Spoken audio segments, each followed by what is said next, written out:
គ្រាន់តែលឺស៊ុបកាទៀវប្រហែលជាបងប្អូនគិតថាតតែស្ងោរឆ្អឹងគោឬក៏ជើងគោអីចឹងมันមានរសជាតិឆ្ងាញ់ប៉ុន្តែខ្ញុំថ្ងៃនេះគឺស្ងោរតែជាមួយសាច់គោទេគឺមានរសជាតិឆ្ងាញ់មិនចាញ់ស្ងោរឆ្អឹងឬក៏ជើងគោអីប្រហែលទេណាបងប្អូនហើយមិនចាំបាច់ពិបាករំងាស់យូរទៀតយកមកញ៉ាំជាមួយនឹងកាទៀវឬក៏មីអីចេះគឺមានរសជាតិឆ្ងាញ់មែនតើដោយសារតែខ្ញុំបើកទូទឹកកកមកឃើញមាននៅសល់កាទៀវហើយនឹងសណ្តែកបដោះបន្តិចដែរសល់ពីឆាកាទៀវថ្ងៃមុនហើយក៏មានសាឡាត់មានស្ពៃចកោះហើយនឹងការ៉ុតសិតតែគ្រឿងក្រូវសម្រាប់អាចស្ងោរស៊ុបគោបានល្មមតែម្ដងចឹងហើយខ្ញុំក៏ទៅផ្សារទិញថែមតែគល់ស្លឹកគ្រៃស្លឹកក្រូចរំដេងចំណែកបន្លែគឺពោតក្រហមនិងខ្ទឹមបារាំងដែលស៊ុបមិនអាចខ្វះបានហើយក៏ទិញសាច់គោដែរសាច់គោនេះគឺខ្ញុំទិញយកអាសាច់ផុយដែរមិនពិបាករំងាស់យូរទេហើយហាន់តូចៗល្មមបានហើយបងប្អូនហាន់សាច់គោហើយរៀបចំគ្រឿងផ្សំសម្រាប់ស្ងោរស៊ុបសាច់គោមានដូចជាគល់ស្លឹកគ្រៃរំដេងស្លឹកក្រូចខ្ទឹមក្រហមខ្ទឹមស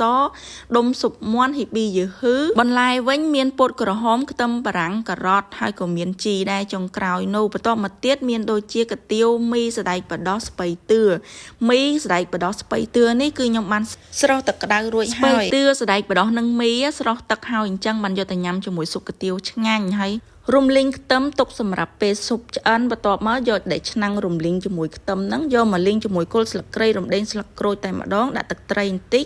ដាក់ហ៊ីប៊ីយឺហ៊ឺចូលបន្ទាប់មកគឺដាក់សាច់គោចូលបងប្អូនរំលីងសាច់គោជាមួយនឹងគល់ស្លឹកគ្រៃរំដេងស្លឹកក្រូចហ្នឹងឲ្យឡើងរាងឈ្ងុយបន្តិចមកបន្ទាប់មកយើងចាក់ទឹកជាចូលបន្តិចហើយចាំយើងដាក់គ្រឿងផ្សំចូលគ្រឿងផ្សំដែលខ្ញុំត្រូវដាក់នោះមានដូចជាអំបិលបន្តិចប៊ីចេងហើយនិងស្ករត្នោតបងប្អូនសម្រាប់គ្រឿងផ្សំនេះបងប្អូនដាក់តិចច្រើនតាមបរិមាណដែលបងប្អូនធ្វើហើយនឹងតាមចំណង់ចំណូលចិត្តប្រៃផ្អែមសាបអីតាមការចូលចិត្តរបស់បងប្អូនអញ្ចឹងខ្ញុំមិនអាចលំអិតរឿងគ្រឿងផ្សំនេះបានទេទឹកក៏អញ្ចឹងដែរគឺបងប្អូនដាក់តាមបរិមាណដែលបងប្អូនធ្វើតិចឬច្រើនអញ្ចឹងបន្ទាប់ពីដាក់ទឹកហើយគ្របទុកឲ្យពុះសិននៅពេលដែលទឹកពុះហើយបានយើងដាក់បន្លែ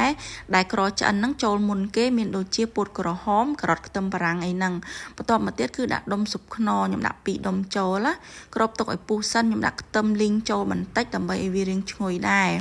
បន្ទាប់មកទៀតគឺយើងទុករំងាស់ឲ្យវារាងយូរដែរបងប្អូនតើសាច់ឡើងឆ្អិនល្អនិយាយទៅយើងរំងាស់រាងយូរដែរតែមិនយូរដូចយើងរំងាស់ឆ្អឹងឬក៏ជើងគោនោះទេ